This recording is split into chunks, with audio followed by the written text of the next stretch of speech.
2, assim a palavra de Deus, eu vou ler na versão NVI. Passado algum tempo, Deus pôs Abraão à prova, dizendo-lhe: Abraão, e ele respondeu: eis-me aqui. Então disse Deus: tome o seu filho, seu único filho Isaque, a quem você ama, e vá para a região de Moriá. Sacrifique-o ali com holocausto, num dos montes que eu lhe indicarei. E na manhã seguinte, Abraão levantou-se e preparou o seu jumento, levou consigo 2 de seus servos e Isaque, o seu filho, e depois de cortar lenha para o holocausto, partiu em direção ao lugar que Deus lhe havia indicado. No 3º dia de viagem, Abraão olhou e viu o lugar ao longe, e disse ele aos seus servos: fiquem aqui com o jumento, enquanto eu e o rapaz, ou seja, o filho dele, vamos até lá. Depois de adorarmos, voltaremos. E Abraão então pegou a lenha para o holocausto e a colocou nos ombros de seu filho Isaque. E ele mesmo levou as brasas para o fogo e a faca, e caminhando os dois juntos. Eu gostaria de pular um pouco agora o texto para o versículo 15. Nós lemos aqui na sequência até o versículo 6, eu quero pular agora para o versículo 15, depois eu gostaria que você refletisse no texto na íntegra, mas para nós acelerarmos o tempo aqui, vamos para o versículo 15, que diz assim: pela segunda vez, aqui já é o final da história, o anjo do Senhor chamou do céu Abraão e disse: juro por mim mesmo, declara o Senhor, que por ter feito o que fez, não me negando o seu filho, o seu único filho, esteja certo de que o abençoarei e farei os seus descendentes tão numerosos como as estrelas do céu e como as areias do mar. A sua descendência conquistará as cidades dos que lhe forem inimigos, e por meio dela todos os povos da terra serão abençoados, porque você me obedeceu. Queridos, essa é uma das histórias mais conhecidas de toda a Bíblia, em todas as eras. Nós estamos falando do patriarca Abraão, dos personagens mais conhecidos, praticamente no auge de conhecimento da sua história, que é o momento em que Deus lhe pede Isaque. E essa história, ela é muito dissecada, principalmente no que diz respeito ao ato sacrificial de Isaque, porque existe muita coisa ali que aponta para o sacrifício de Cristo. Hoje eu quero, de maneira bem rápida e bem breve, tratar um pouco da periferia dessa história, tratar um pouco do antes do sacrifício e do pós-sacrifício, porque a periferia dessa história nos revela lições muito práticas e preciosas, que se nós recebermos não apenas uma informação na nossa mente, mas uma revelação do Espírito em nosso coração, eu sei que Deus pode mudar a sua vida através do que nós vamos falar aqui nessa noite. É interessante que o texto bíblico, ele já começa no versículo 1 do capítulo 22, dizendo: e depois dessas coisas, provou Deus a Abraão, dizendo-lhe Abraão, e ele disse: eis-me aqui. É curioso perceber que Abraão não está no início da sua história com Deus. Abraão já conhece Deus nesse momento há décadas de sua vida. Abraão já conhece Deus há muito tempo. Abraão já até almoçou com Deus, já falou com Deus, já fez aliança com Deus, já obedeceu a Deus. Abraão inclusive já recebeu a promessa em que a sua mulher, que outrora era estéril, teria um filho que seria o filho da promessa, ou seja, Isaque. Mas depois de toda uma caminhada com Deus, a palavra de Deus diz que o próprio Deus prova Abraão. E é importante você entender o porquê que Deus prova Abraão. Quando Deus prova Abraão, muitas pessoas talvez tenham um entendimento errôneo de que talvez existisse alguma coisa no coração de Abraão que Deus não soubesse, e Deus utilizasse possivelmente essa prova para conhecer o coração de Abraão. Talvez algumas pessoas achem que Deus está procurando saber alguma informação da alma de Abraão. Talvez algumas pessoas olhem Deus como alguém inseguro, como alguém carente, como alguém que está incerto das coisas e que precisa desesperadamente conhecer tudo. Querido, Deus é onisciente, Ele conhece todas as coisas, Ele conhece o passado, o presente e o futuro. Não falta, não faltou e jamais faltará nenhuma informação a Deus acerca de qualquer coisa que você imaginar. Então você se pergunta: Tiago, então por que Deus prova Abraão? Quando a palavra de Deus diz que Deus prova Abraão, na verdade Deus não está querendo uma informação nova de Abraão. Deus está querendo revelar o coração de Abraão para o mundo espiritual. Dobre a sua atenção aqui para o que nós vamos ensinar. Deus está querendo revelar o coração de Abraão para o mundo espiritual. Só para ser bem breve aqui, eu vou cortar um pouco de caminho e vou utilizar um pouco do evangeliquez, da gospelândia, e talvez você já tenha ouvido em algum momento a expressão tribunal espiritual, os tribunais de Deus. E embora essa seja uma expressão linguística, o significado muitas vezes é levado ao sentido de que Deus, Ele nos coloca em desafios não para nos reprovar, mas para nos aprovar. Quando um professor coloca um aluno, quando o professor coloca um discípulo em uma situação de prova, o desejo do professor não é reprovar aquele aluno. Pelo contrário, a alegria de todo professor é ver um aluno passar e ser bem sucedido naquela prova. Então o próprio Deus prova Abraão, não para que ele tivesse conhecimento do coração de Abraão, mas para que o mundo espiritual conhecesse um pouco mais de quem é Abraão, porque conhecendo um pouco mais de quem fosse Abraão, Abraão receberia mais autoridade espiritual. E nós vamos ver no final desse capítulo, na verdade, no final dessa história, como Deus praticamente, Ele amplia o patamar de autoridade de Abraão, por conta de toda essa história.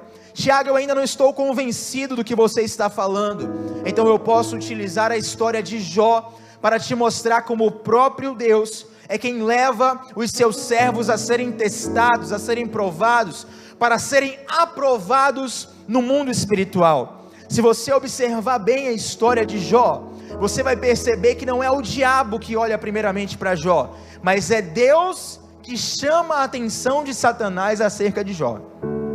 Você abre lá no livro de Jó e a história é basicamente assim: Satanás, ele se apresenta diante de Deus, e a Bíblia diz que Deus olha para Satanás e fala assim: de onde você veio? E Satanás responde: eu vim de rodear a terra e passear por ela. E Deus diz: viste o meu servo Jó? É o próprio Deus que chama a atenção de Satanás para Jó. E aí Deus começa a falar: servo bom, fiel, aprovado, e ele começa a citar diversas qualidades da comunhão que Jó tinha com ele, e logo o acusador revela o seu caráter. Na verdade, ele só te serve porque você abençoa ele. E Satanás começa a colocar em dúvida toda a fidelidade de Jó, e Deus faz assim: olha, Satanás, quer saber de uma coisa? Pode tocar em Jó, pode fazer isso, aquilo, outro com ele, só não mate ele, e você vai ver que a fidelidade dele é muito maior do que a que você pensa. E quando nós olhamos para a história de Jó, para o final dela, o próprio Jó vai dizer assim: eu conhecia Deus de ouvir falar, agora eu conheço Ele porque os meus olhos o veem, agora eu conheço Ele de andar com Ele.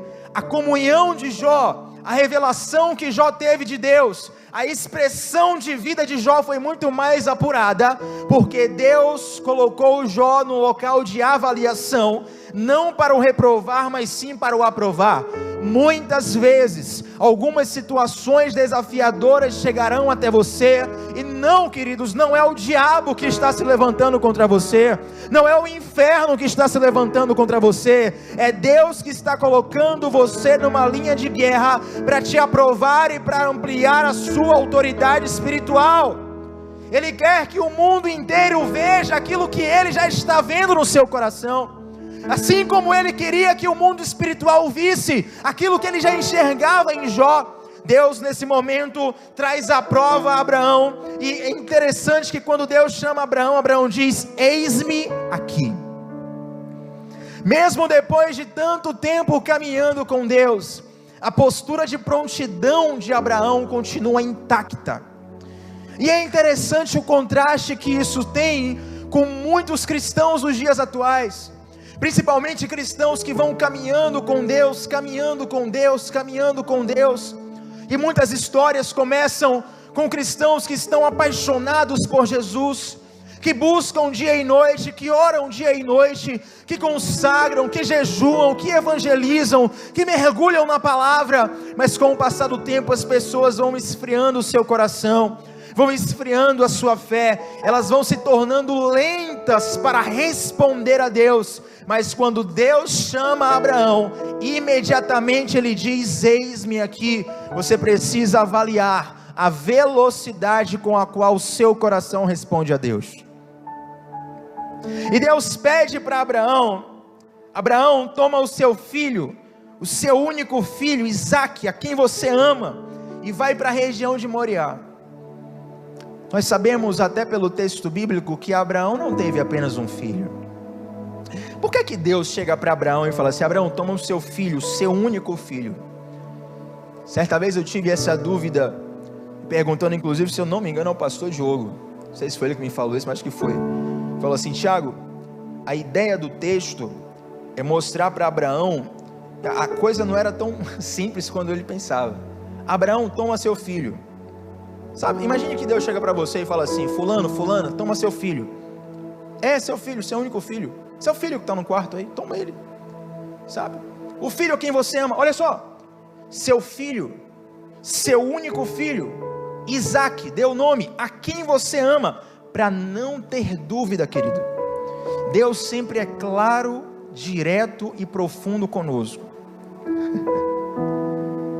Deus nunca deixa o nosso coração em dúvida acerca do que nós precisamos entregar.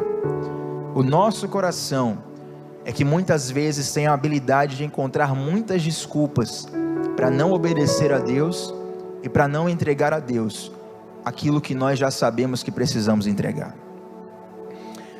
Quando eu olho para o grosso dos evangélicos, quando eu olho para a estatística geral, quando eu olho para um retrato macro, eu consigo perceber que existem dois tipos de pessoas: as pessoas que não sabem o que fazer, e as pessoas que não têm coragem de fazer o que já sabem o que precisam fazer.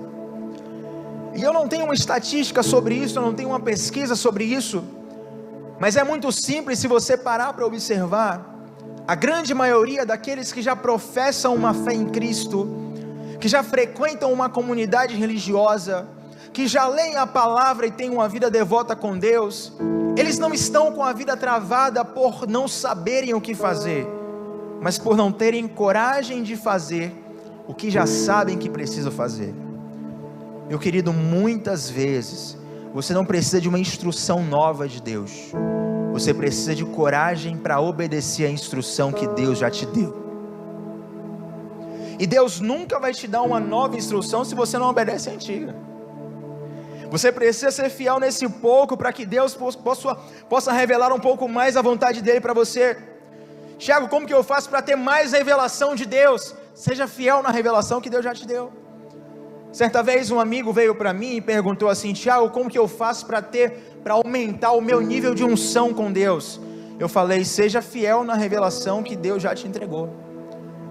E ele entendeu que essa foi uma resposta muito vaga, sabe? Quando o profeta quer falar bonito, quer falar uma coisa assim muito espiritual e você não entende nada.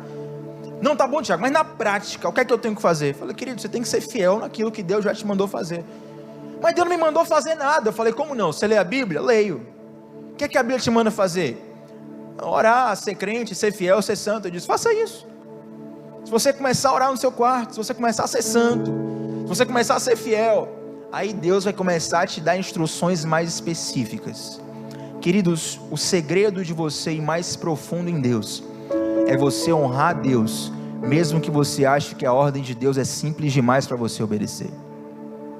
O segredo de ter o coração de Deus revelado para você é ser fiel naquilo que Deus já te entregou. Então Abraão, ele toma Isaque, ele leva Isaque para a região de Moriá, e a palavra de Deus diz que Deus, ele é duro no que ele pede. Ele diz: sacrifique-o ali com holocaustos, num dos montes que eu indicarei. Observe, essa história, ela é conhecida hoje, Eu abro a Bíblia, você abre a Bíblia e já sabe o final dela. Você sabe que vai dar tudo certo. Você sabe que um anjo vai intervir, que Isaac não vai morrer.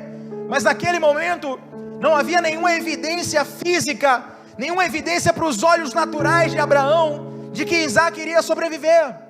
Parece algo um pouco contraditório, que Deus promete algo para Abraão. Deus agora entrega essa promessa para Abraão, e agora esse mesmo Deus pede de volta aquilo que ele entregou para Abraão. Mas Abraão, queridos, ele não se prende à confusão daquilo. Ele toma uma atitude que nos ensina para tudo aquilo que Deus nos pede. A palavra de Deus diz: na manhã seguinte, Abraão levantou-se e preparou o seu jumento. Agora observe o detalhe do texto aqui. Se você for perceber direitinho, Deus não dá prazo para que Abraão obedeça. Deus não fala assim: Abraão, amanhã eu quero que você levante e vá. Não, olha só, a ordem de Deus é só a ação. Toma o teu filho, vai lá e sacrifica. Deus não dá prazo. Deus não fala amanhã. Deus não fala daqui a 3 dias. Deus não fala daqui a 7 dias. Mas mesmo sem Deus dar prazo, na manhã seguinte, Abraão já começa a obedecer a Deus. Abraão era um super crente, Tiago? Não, mas Abraão sabia de uma coisa, queridos: quanto mais você demora para obedecer a Deus, mais o ambiente de incredulidade vai crescendo dentro de você. Tem coisa, isso aqui é sabedoria, tem coisa que é tão desafiadora de você fazer, que se você não fizer logo, você não faz nunca, sabe? Sabe quando a casa está tão suja que você acorda assim e fala: meu Deus, eu tenho que limpar essa casa. Se eu não limpar essa casa agora, eu não vou limpar mais, que eu vou começar a trabalhar, vou começar a fazer isso e aquilo, vou ficar cansado, vai ficar tudo sujo. Queridos, tem coisas que você precisa ser imediato com Deus. Eu fico pensando cá com os meus botões, eu quero compartilhar isso com você. Imagina que Abraão, ele esperasse 3 dias para obedecer a Deus. Ele ia ficar 3 dias martelando na mente: rapaz, será que foi Deus mesmo que pediu? Não é possível. Não faz sentido, porque Deus me deu Isaac. Isso aqui deve ser voz do capeta, rapaz, deve ter sido um sonho, não é possível, não. Porque Deus prometeu Isaac, Sara era estéril, agora Isaac veio, é o filho da promessa. Se eu matar ele, não vai sobrar ninguém para a descendência. Não faz tanto sentido. Perceba que se ele demorasse para obedecer, ele não teria obedecido. E isso me ensina, queridos, que obediência demorada é desobediência disfarçada. Obediência demorada é desobediência disfarçada. Sabe quando você está num namoro que você já sabe que tem que acabar, aí você demora 1 mês, 2 meses, 3 meses, 6 meses, 1 ano, e aí alguém vai conversar com você e você fala assim: eu sei que não vai dar certo, mas você não tem coragem. E quanto mais você demora para terminar esse relacionamento, pior é, porque o laço vai ficando cada vez mais forte, as coisas vão acontecendo e você vai se vendo cada vez mais sem força. Meu querido, você precisa ser imediato naquilo que Deus te pediu. Se Deus está levantando um desejo de você orar, você precisa entrar no seu quarto e orar.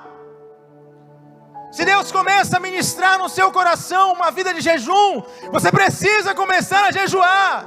Nunca deixe para depois o que Deus te pediu. Mesmo que Deus não tivesse estipulado prazo para Abraão, o pai da fé sabia que se ele demorasse para obedecer, talvez ele nunca tivesse obedecido.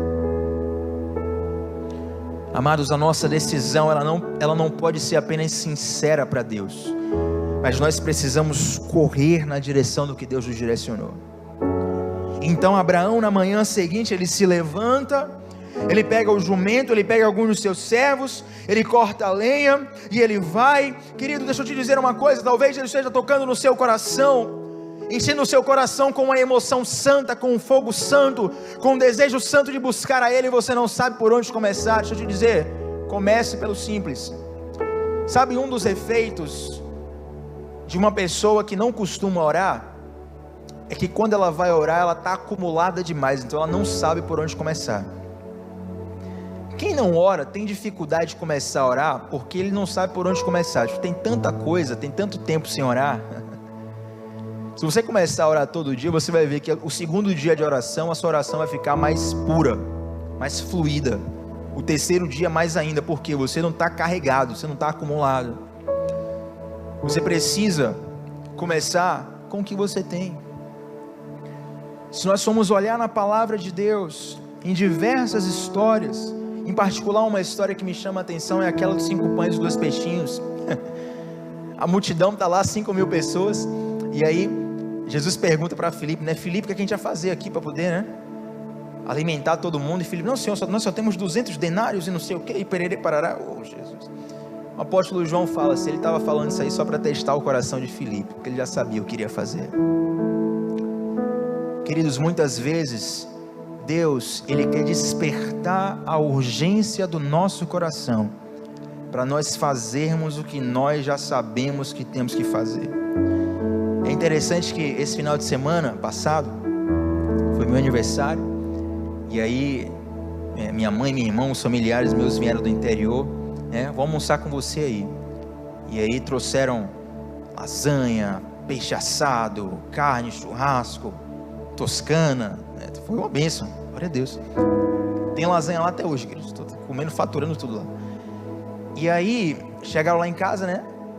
Aí, a minha gatinha já está conhecida aqui na igreja, né? Toda pregação conta a história dela. Aí chegaram lá, sentaram no sofá. Aí minha irmã estava com a calça preta. Minha gatinha tem pelo branco. Minha irmã sentou, quando levantou, a calça toda cheia de pelo. E aí minha tia também, minha mãe também. Eu estava com uma bermuda, por coincidência, uma bermuda preta também, sentei e tal, tudo cheio de pelo. E aí o pessoal chocado, né? Você não limpa isso aqui não? Mas, o pano é branco, o pelo da gata é branco, o chão, o piso da casa é branco. Eu nem vejo, querido, nem vejo. Mas quando eu começo a varrer a casa, eu começo a perceber as bolotas de pelo se juntando, eu vejo quanto pelo tem. Aí eu termino de varrer e percebo, meu Deus, eu não imaginava que a casa estava com tanto pelo. Por quê? O piso é branco, o pano é branco, o pelo é branco, não tem contraste, você não percebe. Mas a partir do momento que eu entendi isso, eu agora todo dia estou varrendo, porque mesmo sem ver, eu sei que é necessário uma limpeza diária, ou pelo menos periódica. Sabe, muitas vezes o seu olho carnal não vai perceber a urgência que o seu espírito tem em obedecer aos comandos de Deus. Muitas vezes a sua lógica carnal, o ambiente social que você está inserido, a família na qual você está inserido, o conteúdo que você consome, não vai te dar urgência em buscar Deus. Você não vai encontrar uma manchete no G1 dizendo, vá para o seu quarto buscar a face de Deus. Você não vai encontrar no New York Times, na BBC News, alguém dizendo, vá ler a palavra de Deus. Você não vai encontrar nos grandes meios e veículos de mídia mundial alguém te falando para você buscar a face do Senhor. Mas quando você abre os seus ouvidos espirituais, eu quero te dar um conselho prático aqui, queridos, com muita humildade. Você pode simplesmente nessa noite, nesse momento dizer, Deus, eu sei o que eu preciso fazer, mas eu não estou com vontade nenhuma de fazer. Em nome de Jesus, muda o meu coração. E quando você apresenta a sua fraqueza para Deus, o que é que acontece? O poder de Deus se aperfeiçoa em você. Essa é a grande chave do que Deus vai falar com o apóstolo Paulo lá no Novo Testamento, gente. Paulo, a minha graça te basta, porque o meu poder se aperfeiçoa na sua fraqueza. Quando nós apresentamos a nossa fraqueza a Deus, nós estamos dizendo, Senhor, eu desisto de guerrear com as minhas táticas. Senhor, eu desisto de tentar fazer do meu jeito. Essa é minha fraqueza, eu não tenho força nisso. E Deus diz, sim, agora sim, eu tenho, agora eu vou começar a colocar o meu poder, a minha graça na sua fraqueza, e eu vou mudar o seu coração. Mas Tiago, eu não tenho vontade de orar, eu não tenho vontade de jejuar, eu não tenho vontade de ler Bíblia, eu não tenho sequer vontade de ser crente. Mas se você sabe da verdade, você pode colocar essa dureza de coração diante de Deus, e o Senhor vai transformar o teu coração. E é interessante que a história continua, e a Bíblia diz que em determinado momento Abraão chega para os seus servos e diz: olha, fiquem aqui, eu vou seguir adiante com o menino, eu vou seguir adiante com o rapaz. Eu já quero caminhar para o final aqui, e Abraão nos ensina algo que é muito interessante. Tem determinadas fases da nossa caminhada, querido, em que nós vamos ser impulsionados por quem está ao nosso redor, mas existem momentos em que vai ser apenas nós e Deus, e nós precisaremos dizer sim para Deus. De maneira bem devocional, eu não quero aqui dissertar na profundidade da teologia, mas de maneira bem devocional, eu me lembro exatamente o que Deus ministrou ao meu coração quando eu estava lendo esse texto. E eu perguntava para o Espírito Santo: Senhor, o que representa isso, de deixar os servos aqui e seguir adiante com o menino? E o Senhor Deus ministrava de maneira bem particular ao meu coração. Eu quero apenas compartilhar com você com muito zelo. Eu começava a pensar que de fato tem alguns momentos e alguns níveis em que a igreja nos ajuda bastante. Você agora está assistindo essa transmissão, você está ouvindo essa palavra, e eu tenho certeza que o Espírito Santo está confrontando e encorajando o seu coração. Mas essa transmissão vai terminar, e você vai precisar seguir adiante, dizer o seu sim, e eu não posso dizer sim por você. O pastor Diogo não pode dizer sim por você. Gustavo no teclado não pode dizer sim por você. Existem fases da nossa caminhada. Tiago, você está dizendo que eu vou caminhar sozinho, que todo mundo vai me abandonar? Não é isso. É que não eram os servos que deveriam sacrificar Isaac, era Abraão que deveria sacrificar Isaac, porque Deus pediu a Abraão.